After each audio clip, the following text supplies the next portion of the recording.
It's a privilege that I get to have you join each and every week. And my goal and desire is to bring you great value.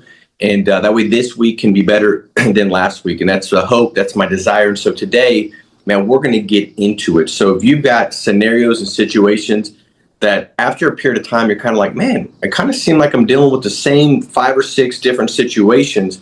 If I could just get really good at handling those, I'll go through the roof. My profitability will go through the roof. I will take it to the next level. Well, the answer, or if you want some validation, yes, that will happen. As you continue to move forward, you're going to continue to deal with the same situations and scenarios.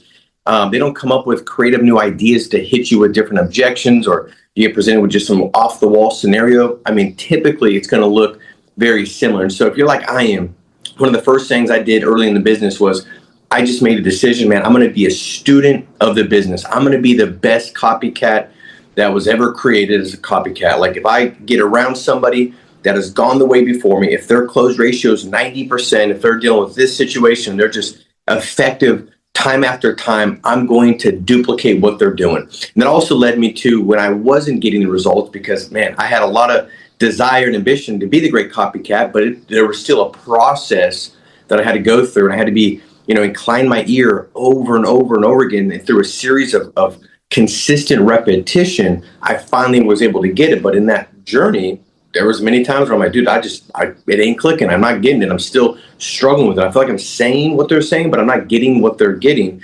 Well, there's a process to be had. And through repetition of message, you're able to kind of substitute out the thought process you got with a higher level one once you've been exposed to it so frequently that it now becomes more familiar to you than the one that you used to hold on to. And that's kind of the desire and goal, is a submersion. And so I hope that every week that as you go through and listen to podcasts and you expose yourself to different trainings, that when something resonates with you, where you're like, man, that's a pain point. That's an area that if I got that better, if I got better at that scenario, I know for a fact my profitability would double. Maybe I'm making $2,000 a week right now in income, but I have a couple no sales every week that are kind of tied to different situations or scenarios that I just struggle with. If I got better at those, man, I could go from 2 to 4. I go from 4 to 8.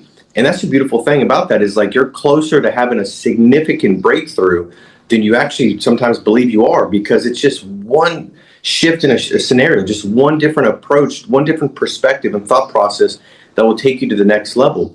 But I hope also as you go through each week and before you make phone calls, you kind of analyze and take a step above, right? Like a different perspective and really kind of inspect how you're doing certain things. I call it like game film. Athletes that are at the highest level, man, they know how important game film is. Like that day where you watch film and you inspect and you kind of go back through and watch what you were doing and how you were doing it. Man, it's a day of revelation. Man, I did not know I was doing it that way. Well, you don't know because you're involved. Like it's too close. You can't see it because it's right in front of you. But when you can take a step above and say, let me now look at it and analyze it, then you can really kind of even analyze your emotions. Are you operating with the right emotions to be successful?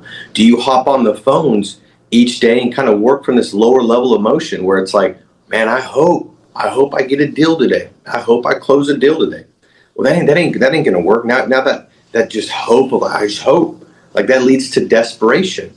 And nobody wants to do business with or be led by somebody that's operating out of desperation and or scarcity. And so how can you shift that? Well, you take a look above, and maybe at the end of the night, you're like, man, what emotion was I operating out of today? And then why was I operating out of that? You start to kind of ask yourself questions. You start to interrogate your reality, right? You start to really unpack it because you cannot defeat what you don't define. And so every day, your goal should be, how do I define the things that held me back, that messed me up? How do I define some of the areas in my day where my emotions were just kind of off and they weren't elevated, high-level emotions of gratitude, appreciation, this confidence? And then also what scenarios and situations kind of held me back where I just kind of tripped up. And maybe it's this scenario for me early on. It was a client that, they had a big mortgage and they were, 80 years old, and I was going to sell them a $10,000 plan. And they're like, well, what the heck is $10,000? I wanted my whole mortgage paid for. My mortgage is $400,000, and how I was able to unpack that. And I remember as I inspected it, it's like, I've already made my mind up that when I get that situation presented to me, it's going to be a struggle and I'm probably going to fail. Although I hope that I won't, I kind of believe and expect that I might. And so all of a sudden I started to realize that I got to fix that first. I got to stop thinking I got to get all the phrases right, the speed, the pitch, the tonality, the word tracks. That matters least if you don't have your mind right. Because now you're going to say things in such a way that's just going to cause you to validate and support the verdict you've already come through, which is these are kind of a struggle. I don't really do well with this situation. And so really this is important, guys, like the reflection and interrogating reality. Oftentimes, if you don't do this, something that is going to take you out down the road will go unnoticed. And then all of a sudden it's kind of too late. And so these small paradigm shifts, that's the one thing I noticed in this business and realized that, man, you're closer than you think you are to just a great breakthrough. But we got to define it. We got to look at it. We got to inspect it. We got to reflect upon it. I love what John Maxwell says. He says, experience isn't the best teacher. Reflected upon experience is the best teacher. Have you reflected upon what you've experienced? Have you taken lessons out of setbacks and struggles? One of the things that we just started doing in my house, and, because I wanted my kids to realize that, it's not success and failure. Like, how do we move away from failure just to only try to attain success? That success comes through failure. In fact, some of the greatest lessons that lead to success are produced and birthed out of a sequence or season or a moment of failure. And so I ask them each night now, what did you guys fail at today? At first, they're like, what do you mean fail at that? We don't fail, we're winners, right? You've been telling us one of our affirmations is I'm a winner. It's like, okay, you are a winner. That's your identity. But you definitely should have had something you failed at today. And winners learn from their failures. So what did you fail at? And then now I got my kids like thinking about like failure in the right way, where it's like, okay, every day there's gonna be something we failed at. The other day my daughter, Penelope, were on a run, and she was kind of struggling, kind of like got like a negative attitude. And usually that's not like her. She was like, it was up a little bit of an incline, so she's more of a flat ground kind of runner apparently. We started going up this incline, and she was just like, kind of struggling. And so that night I said, what did you fail at? And she said, Dad, when I was going up that incline, I started telling myself, I can't do this. And, this sucks. And I can't do this. I'm not going to do this. And so I realized that, I can't let myself talk to myself like that. I can't listen to myself like that. She's like, I needed to make sure next time I say, I got this. Well, if we didn't talk about that, the lesson's not there. Right. And so, I wanted to preface some of the scenarios I'm going to go through, which we are right now, and go through some specific situations. But I also want to make sure we get the main thing covered right away, which is each morning, man, start your day with an elevated emotion of gratitude and appreciation. You want to, trigger and call and attract what you're hoping for through the emotion of gratitude and emotion. If you're waiting for external things to take place before your internal state changes, you're going to be waiting for a long time, and you're going to cost yourself a lot of time, energy, and money in that process. But if you start with an elevated emotion, like, man, God, I'm just grateful that I get to do this. Like, I get autonomy over my schedule. I got to wake up today and put together my schedule and orchestrate and plan and create my schedule around my goals and the plans and desires that I've got. God, I'm so grateful I get to sell a product that makes a significant impact and makes a massive difference in the lives of those that have already asked for help. God, I'm grateful that I get to call people that have already expressed an interest, and I'm not out there knocking on doors and trying to find somebody and cultivate an interest that might not be there. I get to call people that have expressed an interest. Man, God, what a beautiful thing that I get to be able to go out there and make what I want to make, that I can outsell myself at any issue, dilemma, or problem. That's a beautiful thing. It's one of the things that I derived confidence was that, man, numbers, they don't lie. You can't beat them. They can't beat you. You've got a ratio. If you've been here for 2-3 weeks, you should have a ratio. As long as you put in massive activity and you didn't get stuck with this whole analysis by paralysis situation or paralysis by analysis, like you take an action, you should have now a ratio. And so for me, it was like, I don't care if my ratio sucks. I've got a ratio. So all I got to do is work twice as hard as your ratio, or you. If your ratio is better, I'll still beat you. And I got this confidence that no matter what would take place, I could outsell it because I got a ratio. It's mathematics. I need to get X amount more leads, make X amount more phone calls. It's predictable. And so for a lot of you guys that feel a little bit of an insecurity and maybe a lack of like confidence and faith in what you're, in the fact that you're going to have the success, Well, one, do you understand your ratio? Like, do you know your numbers? If you're like, well, no, I don't. Well, heck, fix that, dude. Like I was confident after my fourth week because I was like, I know X amount of phone calls, X amount of leads, X amount of presentation. Like I knew it. So it was like, if I want to hit X amount of volume, I just reverse engineer it. And by the way, it always worked out. Why? Because 2 plus 2 always equals 4. 2 plus 2 doesn't equal 7, even if you're emotional by it. So like really kind of having that understood and starting from gratitude and appreciation, you're going to signal it before it actually comes. You got to signal that, right? So now gratitude is like something you attract to. You track the different results to elevate or to validate the emotion that you're holding on to. All right, so I hope that helps. Let's get into it. So a couple different scenarios that I've had shot over to me over the past 2 weeks that I think are important. All right, we're going to do one where it's how to eliminate future draft dates. Okay, because for one, when you look at future draft dates, you got to understand the price that the family's paying is the cost of insurance, right? It's the premium coming out. That's the pain point. That's the sacrifice. Like, yes, the payoff is, man, when I die, my family's covered. That's the peace of mind. That's the payoff. That's the value. But the price they got to pay for that value is the $200 a month that comes out. And so the longer you put that out from the time where you're on the phone, and when you're on the phone, you're able to really orchestrate and communicate and cultivate that picture of value and emotion and how important this is. And so you want that premium to come out very closely to when that emotion of why they're getting in place with their family is so elevated. You wait 3 weeks and now, the emotion dries, kind of time kind of dwindles all emotions, right? With anything in our life, any trauma or horrific things we've gone through, as time goes on, it kind of starts to like dole out some of those really heavy emotions that you just didn't feel like you could ever get past or ever get through. And so just the way it works. And so my desire is to get that premium to come out right away. Also, how many know that if you're working and you're investing leads, especially as you're getting started, you don't want to have all the sales you made this week drafted 3 weeks later, so you don't get paid for 3 weeks. So now you got to go and invest more next week in money that you don't have. Now it's going to all come back, but it's delayed. But I would rather get $1,500 invested on Monday.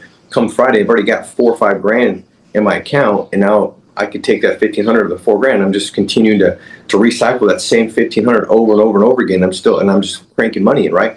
And so this is how I handle that. I would say, Bob and Mary, listen, the great news is this plan, unlike most plans, it covers you immediately. So I don't know if you've ever looked at the plans that are graded or in the mail or maybe saw on TV. They don't cover you if you pass away in the first 2 years. This plan is immediate protection. So what that means is this, and we've had this happen, more times than I would have liked to have this happen, but we've had clients like a week after they get the plan, get in a head-on collision and not make it home for their family. And they had one premium come out and the plan paid off the house. In fact, I think this one family that I had, Gabriel and Anna Munoz, I helped him out with a plan. Him and his wife, they had 3 kids, and he was a truck driver.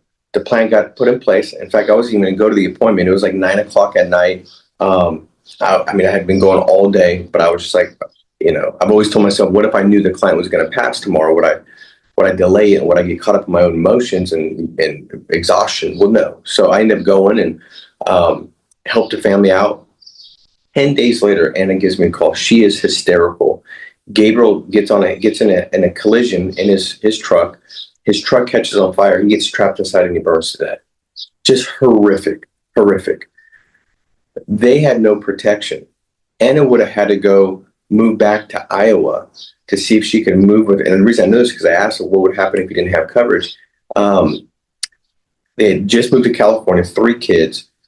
Their life would have been so much different because they got a check and it paid after one premium, took care of the whole house and gave her extra income to replace the income. And so I just want you to know, I hope to God you don't call me for the next 97 years. I hope you make it to 144 and you're on the Good Day LA show as like the most, the oldest birthday ever to have happen. But if it doesn't happen that way, just know you're covered right away. And so when they approve it, hopefully it's the next 24 hours, that premium, the bank will send it to the carrier, your bank will send it to the carrier, and you're covered right away. every month on that date, that premium will come out. So if it's the 5th, every month it'll be the 5th. Now, most clients don't care. In fact, not really any do. But if you're like, Paul, I like it to be on the 17th, we can always move it for the future months. So you just have to let me know if you want to do that. Okay, does that make sense? Well, yes. So I just assume it's no big deal. And most of the time, it's no big deal. I remember when I first kind of started using this, I thought like, well, man, every client I asked, like, do you have a specific date that would work best, like for your budget? And then they would all be like, oh, yeah, it's got to come out on the 5th. So because I had that happen all the time, I just assumed that even when I did this, they'd say, oh, no, it's got to come out on this date. It didn't. It fixed like 90% of future draft dates by just packaging it that way. People want to do what everybody else is doing. Also, I create an emotion right before I go into it. By the way, you can use that story of Gabriel and Anna. It's a true story that absolutely happened with one of my clients. And so you can say, we had an agent in the office that just had this happen. It's just as effective if you say, I had an agent. It doesn't have to be your story. It's still a story that's very effective. So I go through all that to kind of let them know that this is important. So that way, if they say we want to push off, it's like, well, we can, but you're not going to be covered for that 30 days. And most clients, they know how important this is. They want to have it right away. Is there any way you can make that work?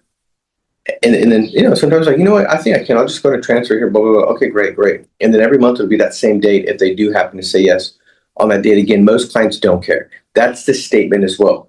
Most clients don't care. But, because now you got to be the different one. You got to be the one that just like has to have it on a certain date. Like you're the bougie one, right? And nobody wants to be that. So we can move it moving forward if you need to. So anyways, that's how you handle that. The future draft dates, that'll help out quite a bit. All right. Let's look at packaging a graded policy, because this is important because I remember for a long time, and I really struggled where I had them excited, finally got them around on like a smaller death benefit plan, right? Because their health is, maybe they have cancer or some significant where they have to go guaranteed issue. So I finally got them around on getting that plan in place. And then I'd say, but, this plan here, you have to wait you can't die in the first years. If you do, they won't pay out. And that's what I would say. And guess what they would say? They'd go, I don't want that. It was because of the way I packaged it. And so remember, again, you can say the same thing, but the way it's received has everything to do with the way you package it. Significant shift from one response to the client to the other based on how you package and deliver it, right? And so how I changed that, and when I say it went from like being a big deal to like no big deal at all, and actually became another way that would help solidify the value I was giving them, the value of the protection, it actually became a good thing. Before it was like, man, I hope that they're not going to just say they don't want it now. It became like a thing that actually strengthened my sell. And again, that's how you get really good, is that you're always able to package things where it's just not like you just got past it, but you package in such a way of what could be used or seen as a bad thing in the sales process actually becomes a beneficial and a good thing to strengthen that sell. And so what I would say is so Bob, listen, I've got really good news. This plan here, so most of the time, in fact, I've talked to tons of clients, and it's pretty frequently, and I don't know if you've had this happen to you, but a lot of have. We talk to them, and I'm the first field underwriter that they've spoken to a lot of sales reps, and they try to get a plan, and they get declined, they keep getting declined, they get declined, and so, I've had clients say, Paul, like, this is the most important. I can't sleep at night. I know how important something is better than nothing. I need something for my family, but they continue to get declined the protection because of their health conditions.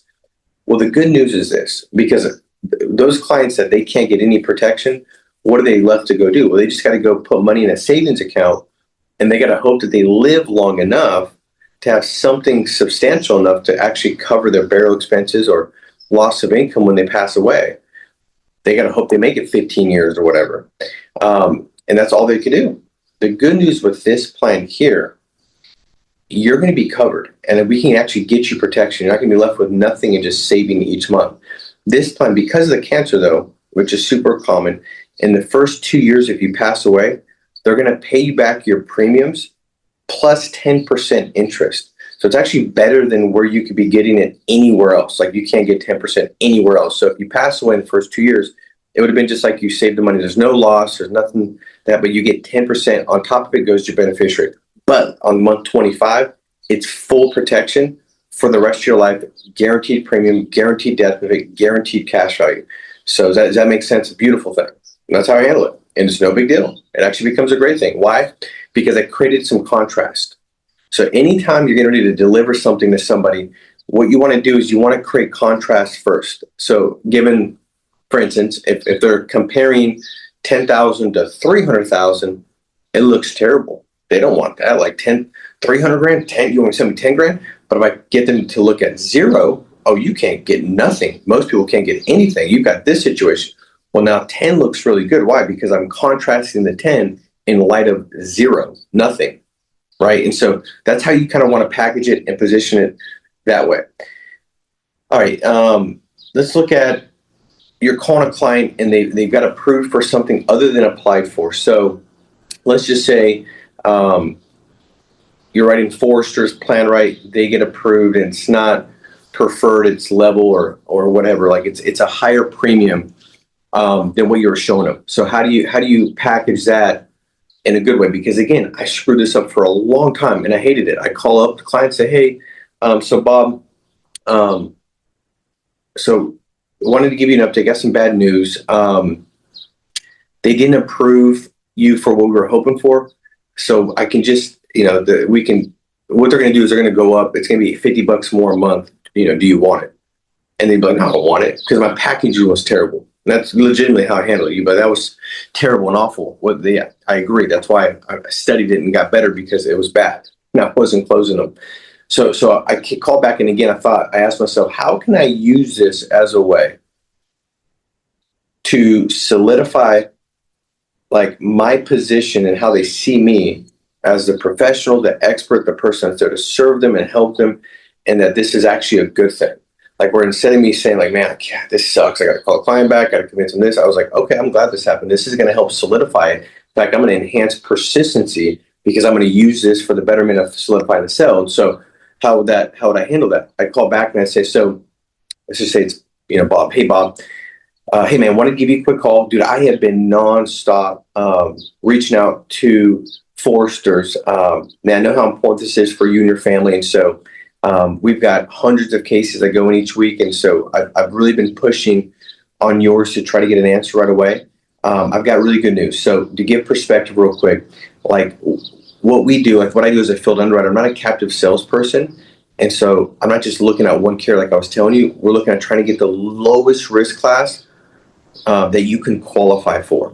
And so Lemur did this statistic, and they said like 75% of Americans, they're paying more than they should be for life insurance. And it's not because they have the wrong plan or it's a bad product or bad company. They're just in a plan that qualifies conditions they don't have. So maybe it's a captive salesperson that only sells one product, and so they're paying for diabetic rates and they don't have diabetes, right? And so my goal is to try to barely get you qualified so it's the lowest risk. And so oftentimes, like 90% of the time, they'll come back and it might not get qualified and we just got to bounce to the next one. And that's kind of what happened here. Like, was pretty common. So we try to go with the preferred rate. They came back. The good news is they approved it, but they approved it at a standard risk class because of whatever, the diabetes or whatever they got. Now, the good thing with that is this. So right now we're at the 20,000. The 20,000, we can drop it to 17,000 and keep the premium the same at 200 a month. So, or we can, keep the 20,000 the same and the premium will just go up to 230. So what makes more sense for you? Do you want to just, have it go to the 17,000, keep the premium the same? Or are you okay? Would it be sustainable to have it at the 230 and keep the 20,000? What would make more sense for you? And then they choose. I don't ask like, do you still want to do it?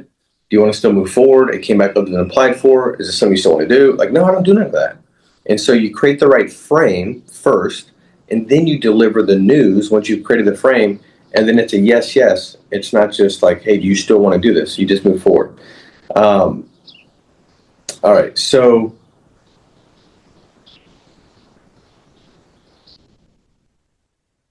all right, here's another good one. If they we'll wrap up here. So if they go ahead and you got an appointment, right? They don't show up to it. You call them up, they don't pick up or whatever.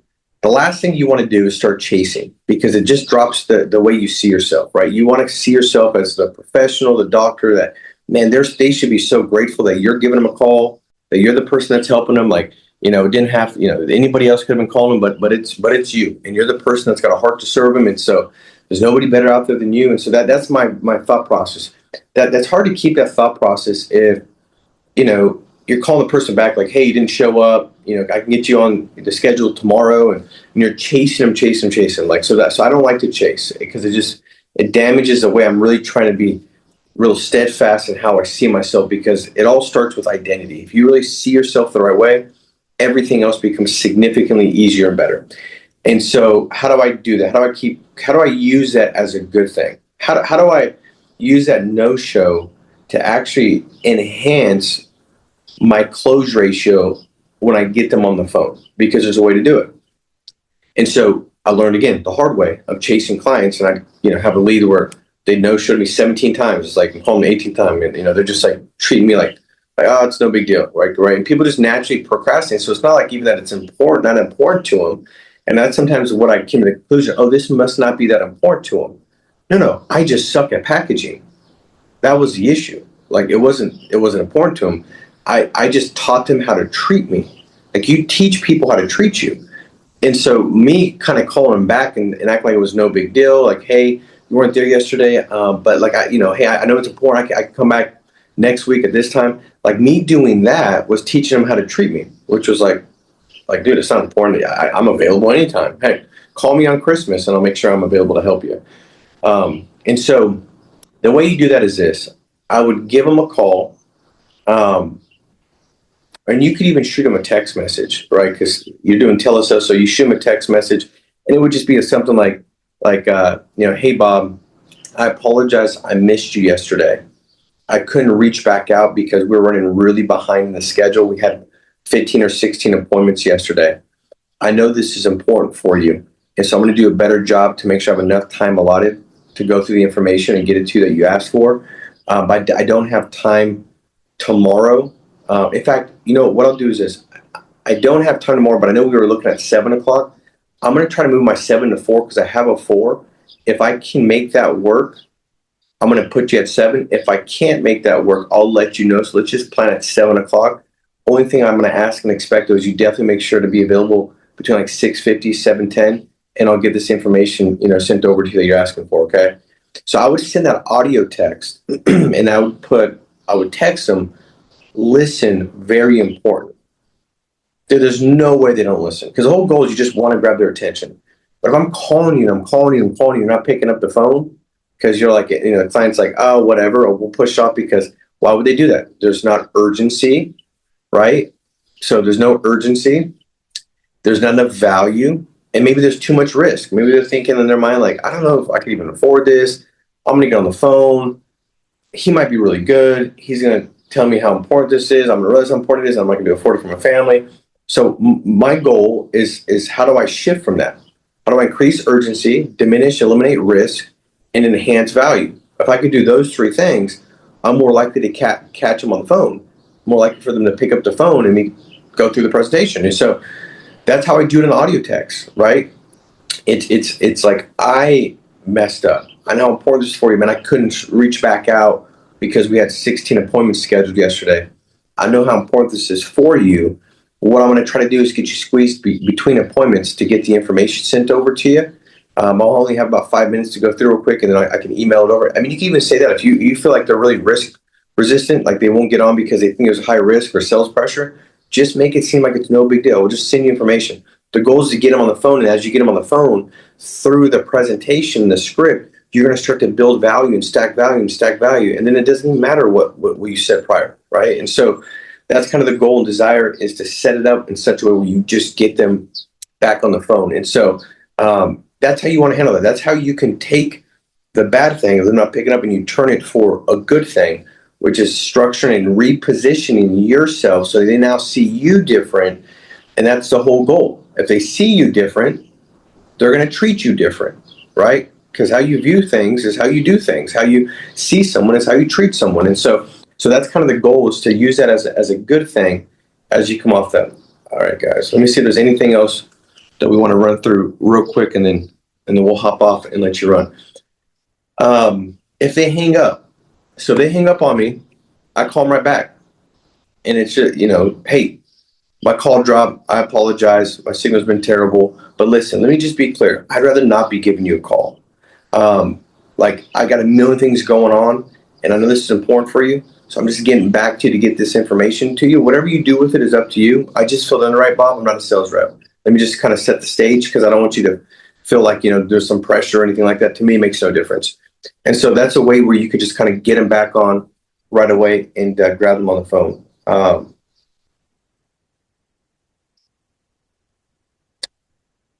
Maybe I'll go through this one.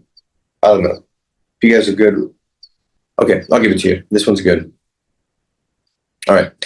So how to handle a situation. Last one. This is a bonus one for you. I know we're in overtime here. We're a little bit late over. So return of premium versus cheap term. Okay, so like a client's got a cheap term policy. Maybe it's $100 a month for $700,000 of coverage. It's going to end in the next 12 years, and you're trying to show them, $200,000 return of premium for the same amount or same premium. And so how do you set that up and structure that way? Or how do you just kind of create the right landscape to give them perspective on how important return of premium actually is in this situation? So what I would do is I would say, listen, Bob, when it comes to protection for your family, there's blocks of time, like age spans. Like, you're 35 right now. You look at your life from 35 to, let's just say, 105. Now I'm rooting for you. Maybe you make it to 106, but let's just go 105. Right now you've got a couple kids. So from 35 to probably 50 with the kids still in the house, you probably need a little bit more protection than you do after 50, just because the kids are going to be, kind of get out of the house. There's less income that's needed or required. You don't have the kids. College is kind of now, behind you. They're adults. Like, even if you pass away, the amount of years that your spouse is going to be is less as you live longer. And so, but, next 15 years, it's fair to assume, like most clients, you probably need a little bit more protection than outside of the 15 years. Now, they're going to say yes. Now, also, term policies, Bob, they pay out less than 2% of the time, because usually the client will outlive it. Like, the hope is that, you're still here at 50. That's the goal. In fact, most clients will tell me, Paul, the only plan that really makes sense for me is a plan that's going to be there when I die, meaning that they don't want the plan to expire before they expire. And so for you, the next 15 years, this plan is gone. So all those premiums you put into it, they're going to be kind of just kept. And now, being 15 years older, when you look at mortality, from 50 to say, 80, you're 15,000 times more likely to die than you are from 35 to 50, right? And so mortality shifts up in accordance with that. It's 50 times more, what have you. And so most clients, look at is that, they're probably more likely to pass. In fact, they're definitely more likely to pass from 50 to 100, or they're hoping that that's when they pass. Is that kind of what you'd be hoping for too, Bob? I'm assuming. They'll laugh, say yes. So what most clients do is this. We'll get a plan. They'll do a plan where they'd be better off reducing and dropping the protection a little bit now and locking it in for when they're more likely to use it. And that's when they're going to pass away down the road and have better options. And so they're better off for dropping it down a little bit now and making sure it's locked in for the rest of their life. Does that make sense? They'll say yes. And so this is how you could do that. So this plan here, it's 20 years, but it gives you an option to do both. So it gives you a good amount of protection while you're living, or while you need a little bit more in the next 20 years. If you were to pass away, that death benefit we look at, say it's $250,000, whatever it is. But if you don't pass away in 20 years, you get all that money back tax-free. So now you can either use that for retirement. You could use that to pay the house off early. That's if they have a mortgage, where you could pay the house off 5 years early. Or you could give that, you have the option of turning that into a single premium whole life, because most clients will say, as they get older and they step into retirement, are they looking to add expenses or reduce expenses? They'll say reduce expenses. I'll say exactly. So if they can reduce their expenses, they might not need to make as much in retirement. If they reduce expenses, it all equates to the same kind of lifestyle. And so as you go into 55, 60, 65, you don't have no more premium. So you've now got a death benefit. You could say, hey, you just keep my $50,000. I don't want my money back. They'll give you, say, and it's all in the illustration, by the way, guys. They'll say, here's 90,000, and it's paid up in full. So now you have no more premium. You got a plan that's going to cover you for the rest of your life. Where normally at 65, 90,000 would cost you, whatever, $300 a month. It's going to cost you nothing. Now, if your health is bad, it might cost you $700 a month. So do you see how it kind of helps you cover both your whole life? Because you don't want to just be really focused on one block of time and then really missteward and mismanage the other block of time. And now you're really in a bad spot. Most clients, what they want to look at is making sure that they're looking forward for the rest of their entire life, making sure that they've got everything set up and best structured now, because they don't know when they're going to go. Do you see how that makes sense as well, Bob and Mary? Well, yes, I do. And so it's just one way that you can kind of help really articulate and package the return of premium. Also, Kansas City Life gives you the ability to do an extended term. So I'll even add that into it. Let's just say, God forbid you were diagnosed with cancer and you don't think you're going to make it 2 years, right?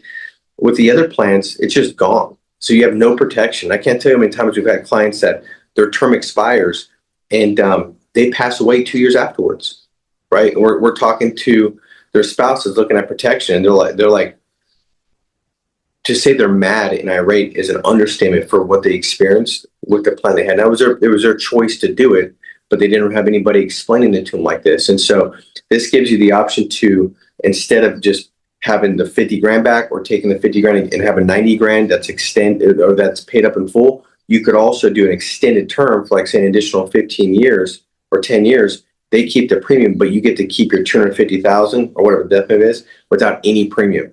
Do you see how that makes sense as far as covering all the blocks of time? Well, yes, I do. So now you're not competing against $1 million in coverage or a plan that's $20 a month or whatever. It's irrelevant because it's not the same value proposition.